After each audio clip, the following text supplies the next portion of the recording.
అడవి అంతా ఉండేది ఈ పాదు. దీని కింద దుంపలు ఉంటాయన్నమాట, ఇంత దుంపలు ఉంటాయి. రాజుల దుంప అనేవారు, అంటే దుంపల్లో రాజు లాంటిది ఇది. ఈ దుంపలు ఎప్పుడు వస్తాయి? సంక్రాంతికి స్టార్ట్ అవుతాయండి.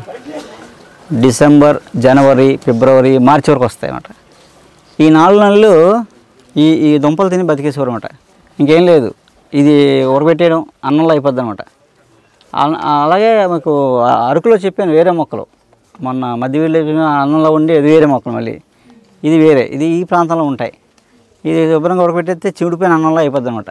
అందులో చారో మజ్జిగ వేసింది తినేస్తారు, గంజేసింది తినేసేవారు అనమాట. ఇంకా 4 months ఇదే ఫుడ్.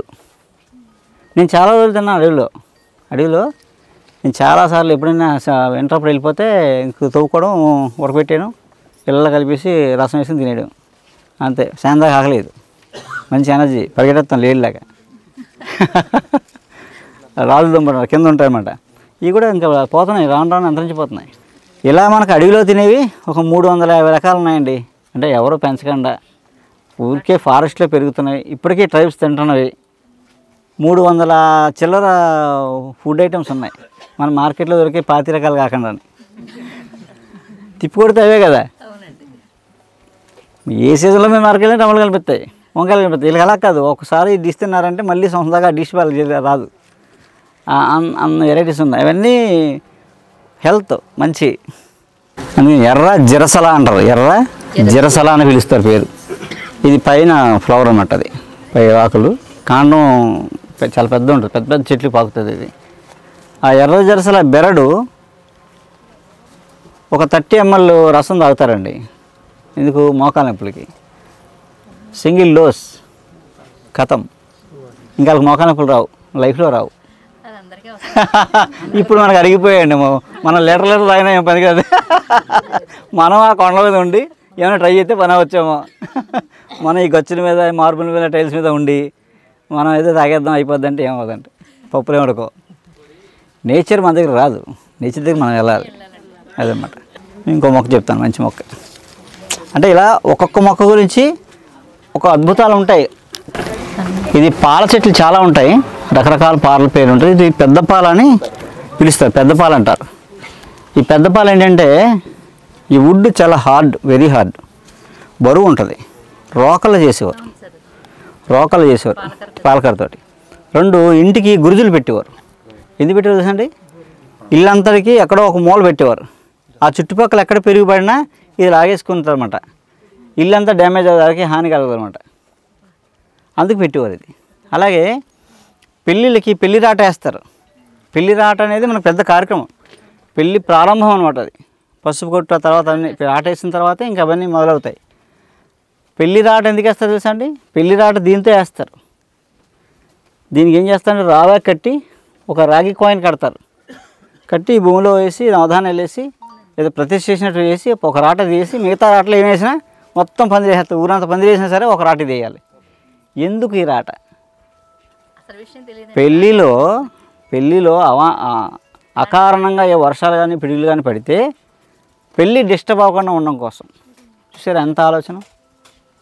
ఏమైనా పడితే ఇది లాగేసుకుంటారు అనమాట. ఇంకా ఎవరికి అక్కడ డిస్టర్బెన్స్ అంటే ఇక పెళ్ళి ఆటంకం కలగకుండా అలా. 2 ఇది ఉండడం వల్ల పాజిటివ్ ఎనర్జీ అదనమాట. అంటే వాళ్ళు జీవితాంతం కలిసి ఉంటారు.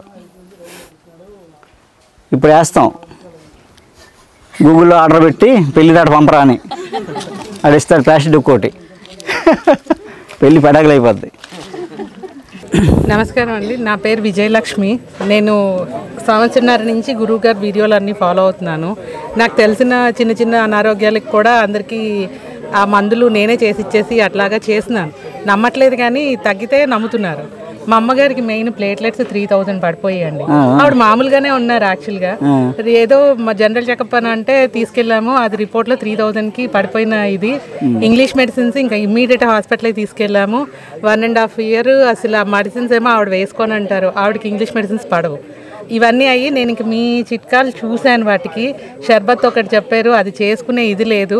కానీ నేను వచ్చి క్యాంప్లో మీ దగ్గర మందు తీసుకెళ్ళాను గాదరాడ్లో ఏప్రిల్లో. అది వాడడం మొదలుపెట్టిన తర్వాత ఆవిడ ప్లేట్లెట్స్ తగ్గడం అంటూ జరగలేదు. ఇప్పటిదాకా వాడుతున్నారు, మీ దగ్గరికి వచ్చారు వాడుతున్నారు. ఇంగ్లీష్ మెడిసిన్స్ ఆపేశారు.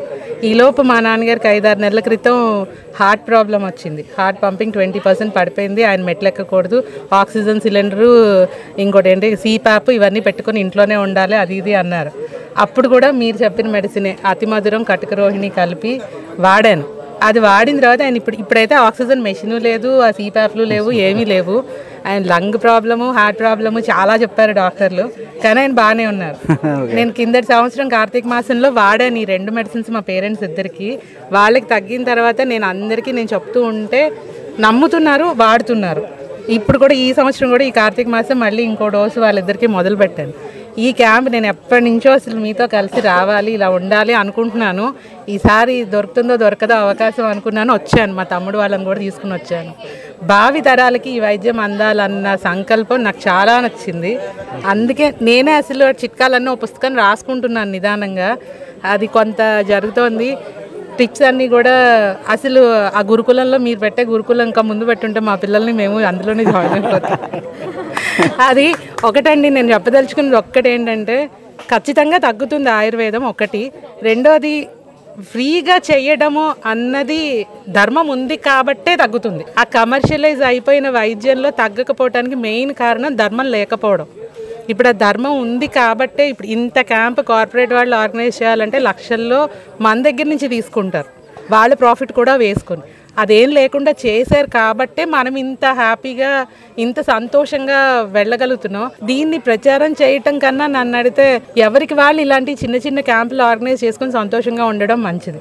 మీ దగ్గరికి సంవత్సరానికి ఒకసారి రావచ్చు, కానీ ఎవరికి వాళ్ళు చేసుకుంటే మీ మీద బర్డెన్ తగ్గుతుంది. నేను చెప్పదలుచుకున్నాను. నేర్పుతాను, తర్వాత మీరు చేసుకోవాలన్నమాట.